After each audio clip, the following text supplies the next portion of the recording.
morning, children. In the previous class, we studied about elections. Elections in a democratic country. Did you remember what we studied about democratic elections? I hope you are still remembering it because it is the real fact of our country, how elections are conducted in our country.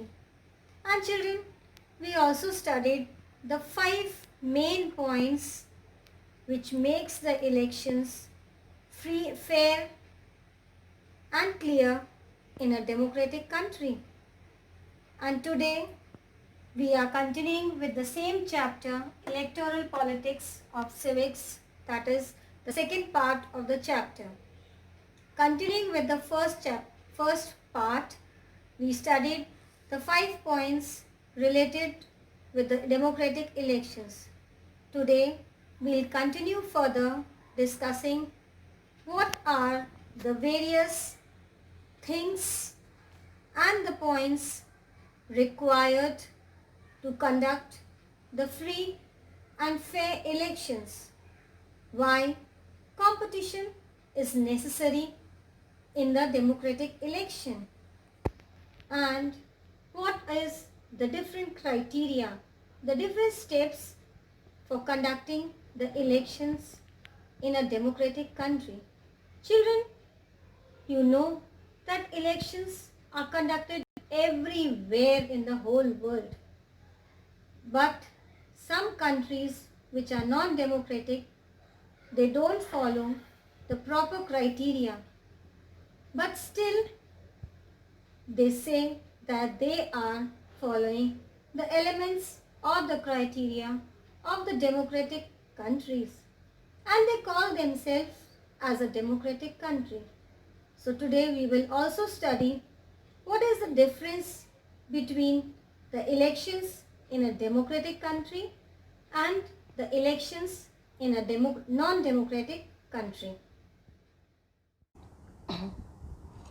So children, this was the last topic which we studied in the previous class, that though elections might look very simple and easy, and also the conditions, they might look very simple for conducting the elections, but there are many countries where these conditions, they are still not fulfilled.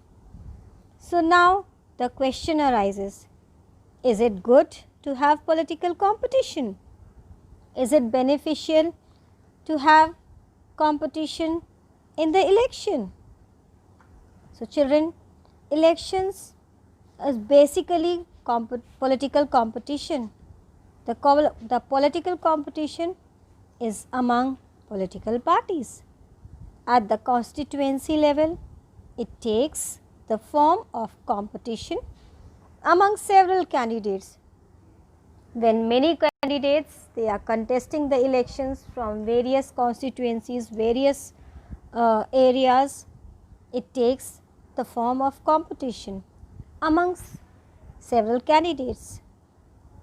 And electoral competition, it has many merits and demerits also. While it creates a sense of disunity in every locality, if it isn't there, elections become quite pointless, which means that if there is no competition amongst the political parties, amongst the candidates, then the elections, they become pointless, they become meaningless, because the people, they have less choices and they may not be able to elect the leader, elect the candidate of their own choice. Now, let's discuss a few demerits of having electoral competition. Children, go through all these demerits which are given in the book. Different political parties and leaders, they level allegations against one another. They point out, they throw many balls on each other, the political parties. The parties and candidates, they often use dirty tricks to win elections. Good people who may wish to serve the country, they do not enter this arena. They do not even like the idea of being dragged into unhealthy competition. Then a lot of money can be used for the betterment of the nation is wasted in election campaigning. Political leaders all over the world, like all other professionals, are motivated by a desire to advance their political careers. They want to remain in power or get power and positions for themselves. They serve the people as well, but they may not know what is required to be done, or the ideas may not match with what the people really want, which means to say that at times it becomes just a formality for conducting the election. The parties and the candidates, at times they use dirty tricks to win elections, like they may bribe the people or they may force the people to cast their vote to a particular candidate or to the particular party, or they may threaten or they may capture the polling booths, and a lot of money is wasted in election campaigning. And political leaders, like all over the world, they are motivated by a desire to advance their political careers, and at times they want to remain in power to get more power and positions for themselves. They pretend as if they want to serve the country, but they might have their selfish motives behind. So these are the few demerits of the elections. So children, now what can be done to improve the political situation? If this condition is created again and again in the country, then ultimately there will be a loss for the country. So what can be done? What are the different measures that should be taken to improve the political situation? The knowledge and character of political leaders should improve. This is the utmost important point. The knowledge and character of political leaders should improve. Next, political leaders should be rewarded for serving the people and punished if they do not serve the people, which means that political leaders should always work for the betterment and for the welfare of the people, and if they are doing so, they should definitely be rewarded.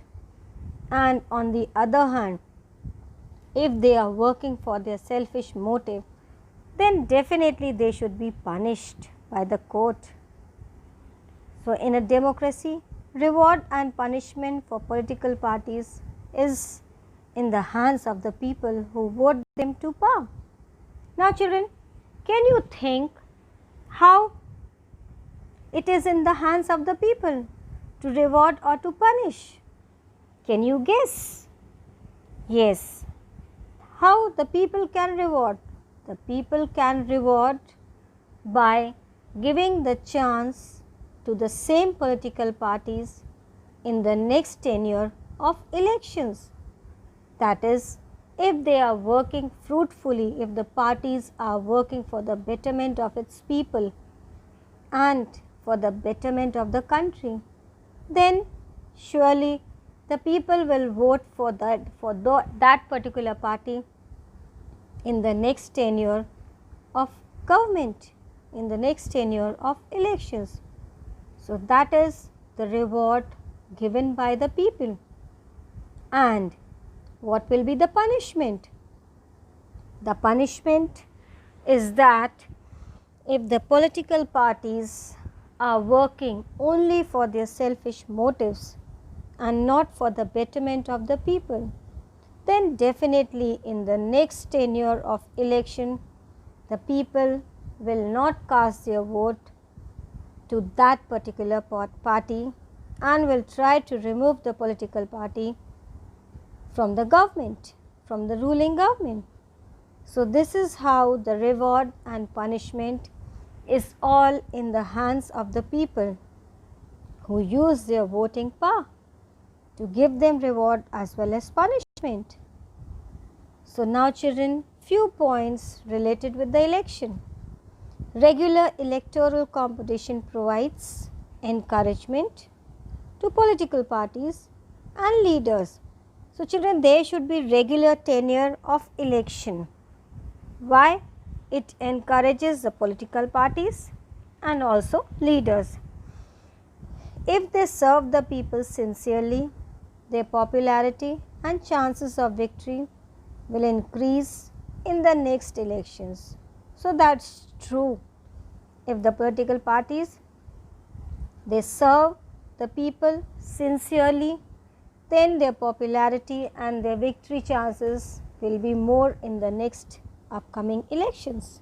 But if they fail to satisfy the voters with their work, they will not be able to win again. So that is the truth, reality, that if the political parties, they fail to satisfy the voters with their work, then definitely they will not be any chance to win the elections again. So if a political party is motivated only by desire to be in power, even then it will be forced to serve people. Political competition might cause divisions and some ugliness, but it finally helps to force political parties and leaders to serve the people. Children, at time this political competitions amongst the parties, it may cause divisions and some ugliness, but finally it helps to force political parties and even leaders to serve the people and to serve the country. And the competitions, at times it should be fair for the betterment of the voters, who gets lot of choices for electing the leader and the party. That's all for today, children. Try to go through the chapter and understand the simple things like the meaning of constituencies, the meaning of voters list, what are the qualifications required for contesting the election, for contesting the vote, the meaning of one vote, one value. All these simple things, children, try to understand, try to read the chapter and understand from the chapter. By reading the whole chapter, everything will be more clear and fruitful to you. So go through the chapter, read it. That's all for today. Thank you. Have a good day.